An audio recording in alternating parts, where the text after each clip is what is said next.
Friend अभी अभी हमने जो है स्प्लेंडर प्लस का इंजन खोला है। अभी पूरा इसका इंजन उतार लिया हूँ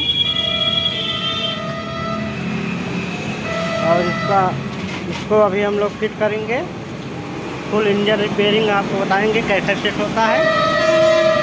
ये इसका पूरा चेम्बर है और ये इसका पूरा जो है पार्ट्स। अभी हम लोग कैसे इसको फिट करेंगे आपको एक एक पार्ट की जानकारी देंगे। आप बने रहिए हमारे साथ।